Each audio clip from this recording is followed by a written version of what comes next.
I consider myself a prime lens shooter for quite some time now. Although I have used some zoom lenses in the past, and it's great, I just feel there are certain things that I need from a prime that a zoom does not offer. But lately, I've been changing my tune just a little bit because I've been shooting with a couple of zoom lenses that I have in my kit.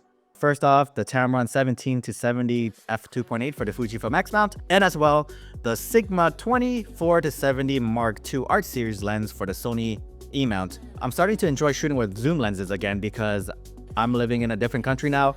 That calls for different sceneries that are different from stuff that I was used to back when I lived in Toronto. My kit had to evolve. So in today's video, we're going to be tackling a big question here. I'm going to explain what's a zoom lens and what is a prime lens, and I'll give you a little pros and cons for each one. So let's get into it and I'll help you make that decision with confidence. What are prime lenses? Now, these lenses are usually fixed focal length, meaning they only have one focal length to work with. That also means you cannot zoom with your lens. What you are going to be doing instead is zooming in with your feet. They are usually lighter than a zoom lens, and they are known to have incredible image quality and also known for their wide apertures, like at f1.4, which is great for low light shooting. They usually have wider apertures than the zoom lens. They can start anywhere as wide as f0.95. Now again, this is for like the manual lenses. I've seen a lot of f0.95 lenses out there, but for the autofocusing ones, they are around f1.2 or f1.4. There are exceptions to this rule because nowadays companies are out here making pancake lenses with an aperture of f8.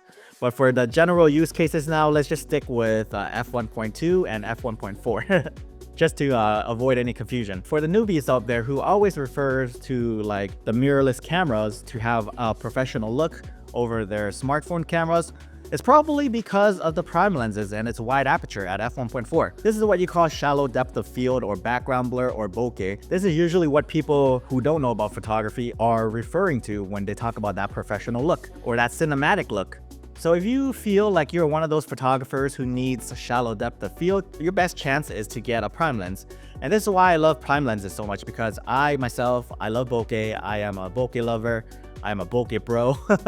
I love a good buttery smooth background blur that makes the subject just pop out of the background, and like I just love that look so much. Another thing that I use a wide aperture for is for low light shooting. Whether or not you're doing this for fun or as a business, eventually you're probably going to need a prime lens in your kit. The f1.4 will gather in more light than a zoom lens, and this will help you in places where there are challenging lighting conditions. Wedding photographers, they shoot with a lot of primes because chances are they're probably working in a venue that doesn't have the greatest of lighting. So this is where the prime lenses will serve you very well with its wide aperture. Or even someone like me that used to shoot a lot of like night portraits and neon portraits, a prime lens is a must in your kit. So what about the cons of owning a prime lens? It's not as versatile as the zoom.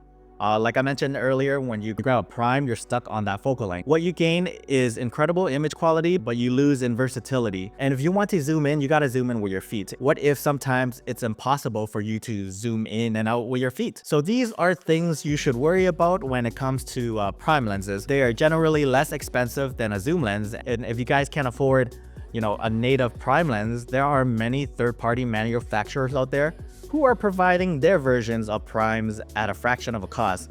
So the barrier to entry is a lot less than it was before. So what is a zoom lens anyways? It's a lens that allows a camera to change smoothly from a long shot to a close-up shot or vice versa by varying the focal length. This right here is the Tamron 17-70. And you can just use this and zoom in and out. You don't have to worry about counting your steps or anything like that. And these little bad boys right here will cover a wide range of focal lengths. I remember at one point in my life, I consolidated all of my lenses into one single zoom lens. I got rid of my 16mm f1.4, 23mm f1.4, 35 f1.4, 56mm f1.2, and just got the 16 to 55mm f2.8 from Fujifilm. Nowadays, zoom lenses are getting real good in optical quality and it can provide you with great sharpness. So the gap between prime lenses having the better image quality is surely closing. And it all depends on the zoom lens you get as well. Zoom lenses comes in different ranges and apertures. So there is the standard zoom lens, which usually means it's going to be the 24 to 70 millimeter focal length. And this is the general purpose focal length. You can get a lot done with this lens. You can shoot a little bit of landscapes, portraits, photograph like certain events, and they usually come in a constant aperture at f2.8.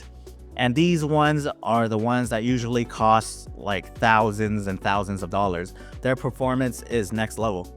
You have great sharpness, great image quality, and great autofocusing, and it performs well across all ranges. However, there are alternatives if you are searching for, budget-friendly versions. You have a variable aperture zoom lens. Usually this is the kit lens, and they don't have a constant f2.8. They might start somewhere at f4, and as you zoom all the way to the end of the focal length, the aperture does close down.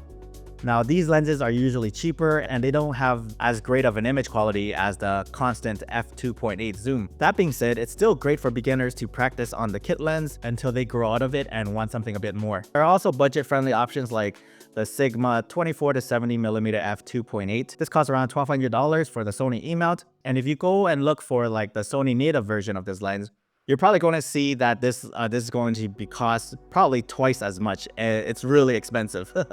Another thing you gotta know is zoom lenses are typically larger and heavier due to like the complexity of the lenses. You have so many components inside this lens and just moving back and forth. It requires a lot of glass and parts to make it work. Like, I'm not an engineer, so I can't be too sure. I'm just taking an educated guess here. They are heavier, much heavier than the prime lenses. If you take a look at my Tamron 17 to 70mm f2.8, which I deem to be a standard zoom lens, it's bigger than my prime lens. The XF 33mm f1.4 lens is a bit heavier than the prime lenses that I own for the Fujifilm X mount. So this is something you have to consider when you're deciding whether or not you want a zoom lens or a prime lens. I know from my experience that zoom lens tends to affect your body more than prime lenses. You're either going to get hand fatigue, neck cramp from like letting your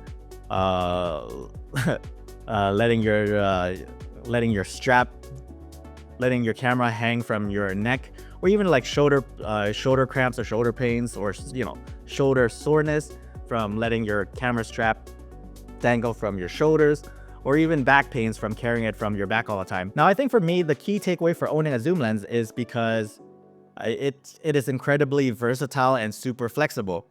A zoom lens can replace several prime lenses. However, that does come at a cost, which is they are usually bigger and a bit heavier, and they don't let in as much light as the prime lenses. When I do use prime lenses, it's when I usually photograph a human. So I will bring a prime lens, usually an f1.4 for that shallow depth of field, or that background blur or the subject isolation. I will also use the f1.4 for low light situation. Another time where I would use prime lens is if I know I'm photographing in a studio where the environment is controlled, there's not much dynamic scenes going on, I will use a prime lens as well. I've also chose to use prime lenses for the lightweight and the compact size of the nature. During the times where I don't want to bring my zoom lens, I opted for a compact prime to carry around with me to capture moments of a new city that I'm in when I'm usually traveling. Now, I've been shooting with prime lenses for so long, I forgot how versatile zoom lenses can be. Like when I was exploring parts of Europe over the winter holiday, I did use my Tamron and it covered a lot of focal lengths that I needed. Usually I would bring a few prime lenses and switch them out. That could be annoying and a little bit tedious after a while. It takes that excitement away of just shooting and just turning it on and just click, click, click. Now I have to think things like, is it safe to switch lenses here? I don't know. It's a bit windy to be switching here. There's just too much people around. I don't trust them, so I'm not gonna open my camera bag to expose all my gear, because I don't want people to rob me or anything like that. Having just a zoom lens alleviates that problem for me. Another time where I would go and use zoom lens instead is when I go explore the Algarve. Zoom lenses just make sense in this case. Just going around town, getting different shots from different focal ranges. If I want a little bit of if I want a different look, I can go wide to capture an establishing scene, and as well I can just use the long ends just to get that compression, because I do like that compression look where they bring everything from the background all the way to the front. I really like that look, and it's just faster for me to go wide and long end with just a flick of my wrist, instead of just switching from a wide angle to to a telephoto prime lens. So the zoom lens did help in that regard. Shooting a little bit of landscape stuff, a little bit of travel stuff. I don't need that wide aperture at f1.4. I just need that versatility, and this is where the zoom lenses are handy. So to summarize, use a prime lens when you need maximum image quality and are okay with less flexibility. It's ideal for portraits where their wide apertures help isolate the subject. And for the zooms are the go-to when you need to cover a wide range of focal lengths quickly without changing lenses. You just gotta think weddings or events where conditions change rapidly. Your choice between a zoom and a prime lens should depend on what you shoot most and your personal style. If you prize versatility and you need to adapt quickly, a zoom might be your best bet. If you're all about that image quality and working with fixed scenarios, then prime lenses are your friends. Alrighty, folks, that is it for me. I hope you guys enjoyed this video, and if you did, hit that like button if you found this video helpful as well. And don't forget to subscribe for more photography gear advice like this. What are your go-to lens and why? Are you a prime shooter or a zoom shooter? Let me know down in the comments below, and thanks so much.